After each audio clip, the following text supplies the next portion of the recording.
Hello everyone and welcome to Disney Miss Lizzie. Growing up, one of my favourite Disney films was The Little Mermaid. I love the colours, I love the music, and would watch it regularly on repeat. And when I went to Disneyland for the first time, it was the first song that I heard as I walked through Sleeping Beauty's castle. Then when I was in my 20s, I discovered Ponyo, and just like Ariel, Ponyo was the film that got me hooked onto Studio Ghibli.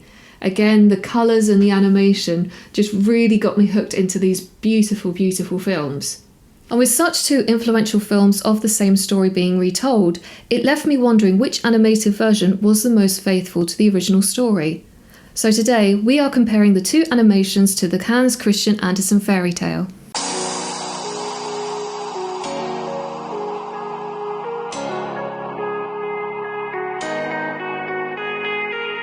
Before we get started, I just wanted to say a huge thank you for checking out the channel.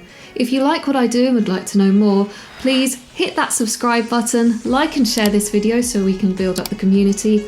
And for more Disney content, including quotes, quizzes and song lyric challenges, then please visit me on Instagram and TikTok. So before we get started into comparing the films, we need to first dive back to 1837, when The Little Mermaid was just a fairy tale. Written by Hans Christian Andersen, The Little Mermaid is a tale of unrequited love and deep desire. Indeed, the concept of the story was created shortly after one of Andersen's friends, Edward Collins, was married. Andersen wrote in a letter a confession of true love and desire for him, but the love was never reciprocated, a similar style to that of The Little Mermaid. When we first meet The Little Mermaid, she is a timid 10-year-old child who loves nothing more than tending to the red flowers in the palace's gardens. Very different personality from her 5 older sisters. However, things begin to change when a white marble statue of a young man falls to the bottom of the sea. The mermaid becomes fascinated by it and is eager to know more about humans and life above the sea.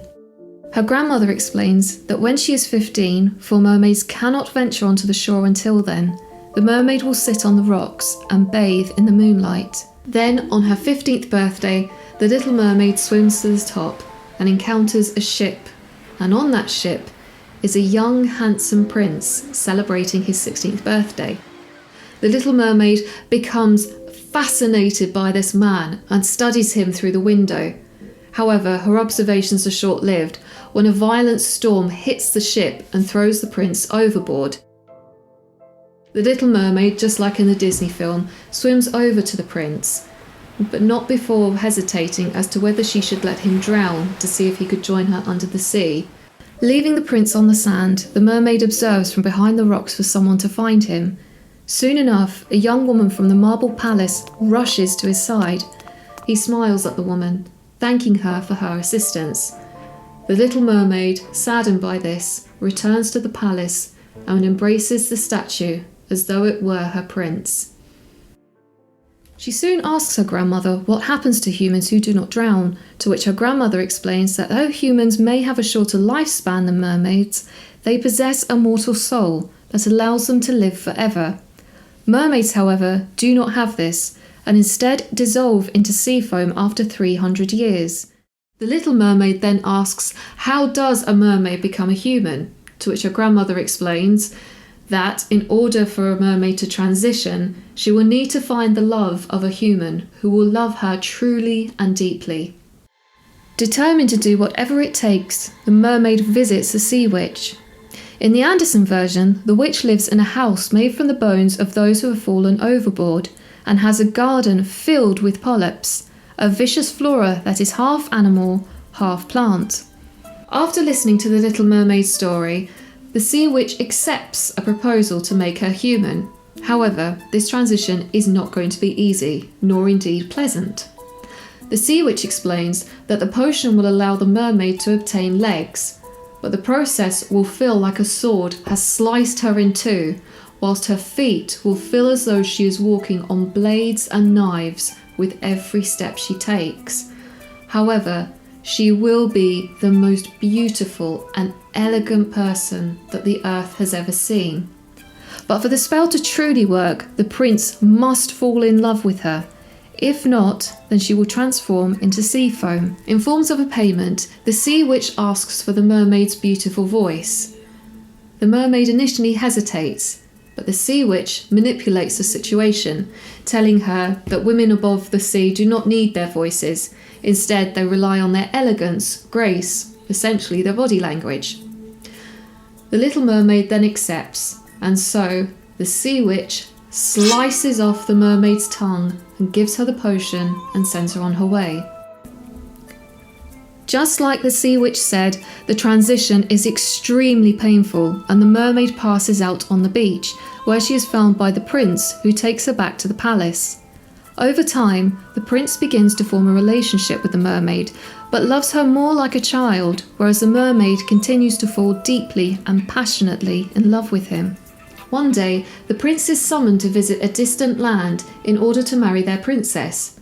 The prince confesses that he does not want to go to this land. Instead, he'd much rather marry the Little Mermaid, as she reminds him of the woman who saved him on the beach that day. However, when they arrive at the land, the prince and the princess fall in love. For upon arrival, the prince realises that the princess was indeed the woman who assisted him that day on the beach, and the Little Mermaid experiences a pain far greater than the knives on her feet, a broken heart. Just as the night is ending, the mermaid's sisters swim to the surface, explaining that they have sacrificed their hair in exchange for the witch to revert the spell. Handing their sister a specially crafted knife, the mermaid must stab the prince through the heart and let his blood drip onto her feet, turning her back into a mermaid.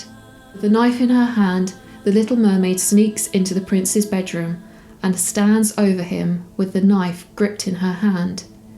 As she is ready, she hears him whisper the name of his beloved sleeping beside him, and she cannot kill him. Instead, she throws the blade into the sea and promptly follows. Now, there are two endings to The Little Mermaid.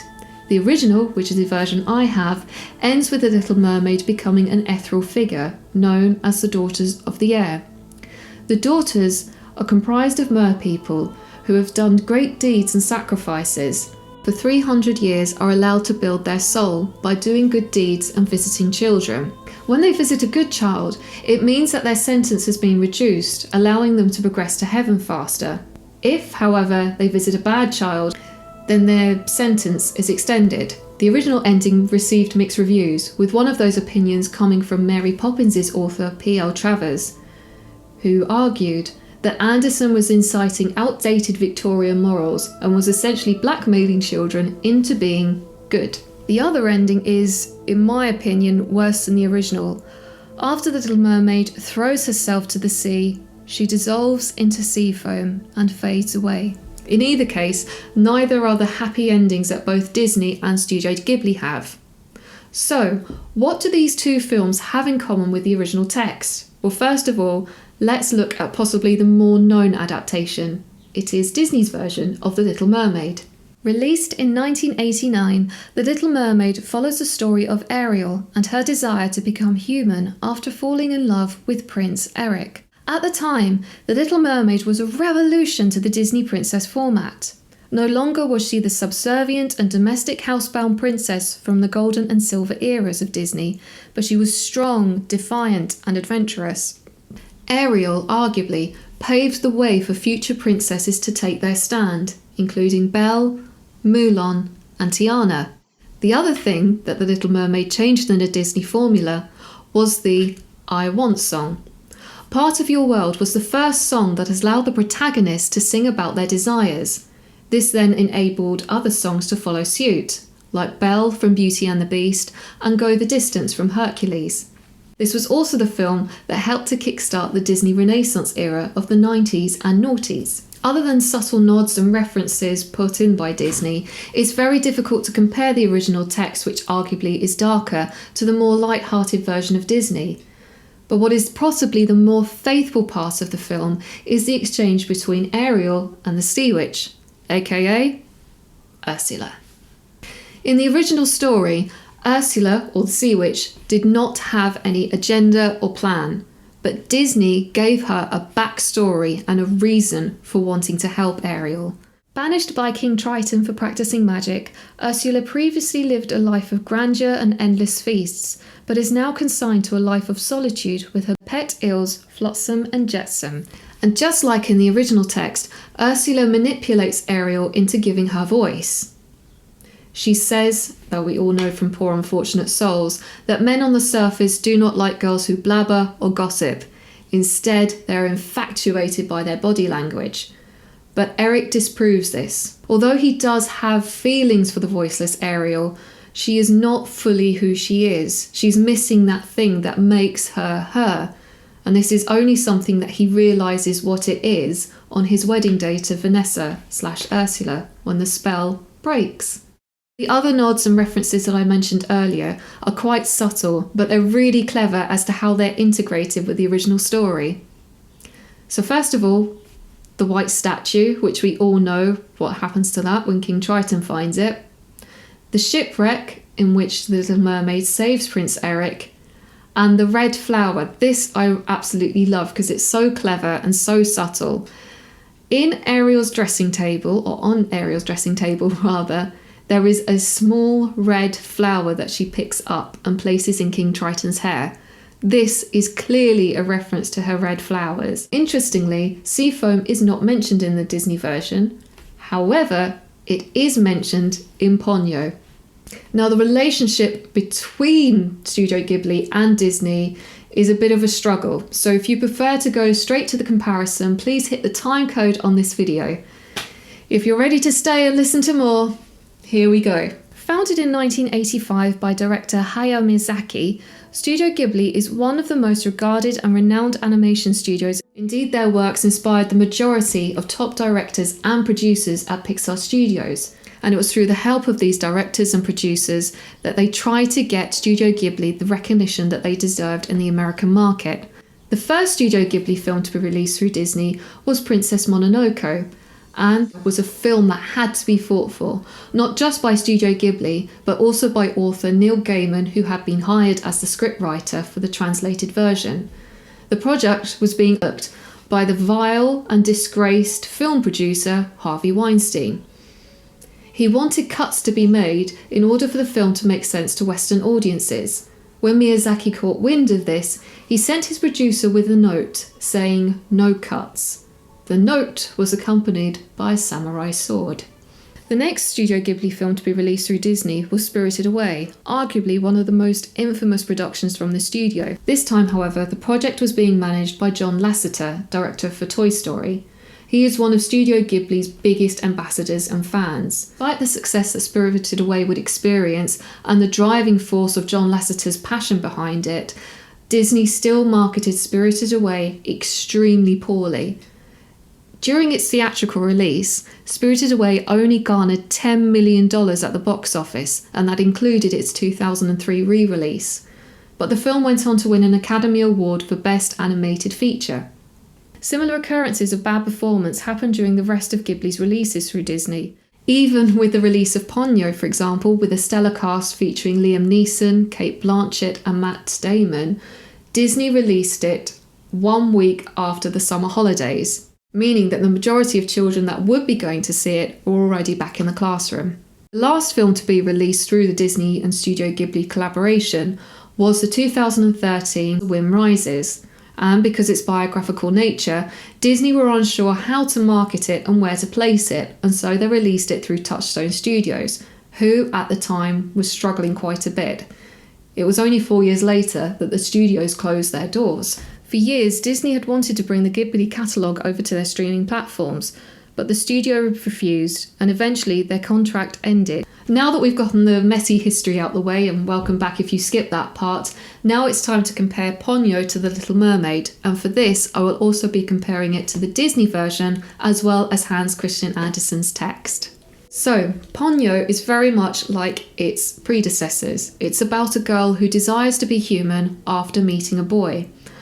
However, the protagonists in this case are 5 years old, and there is no sea witch, no exchanging of voices, and no dodgy deals.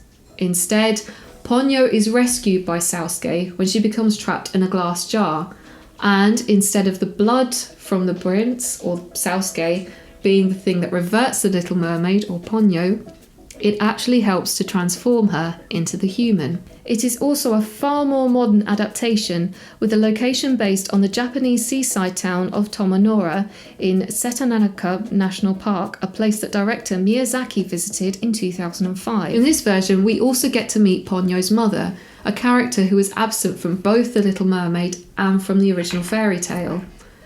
Grandmama is not only the queen of the ocean, but she is also the goddess of mercy, being the only ethereal figure to be mentioned in either animation.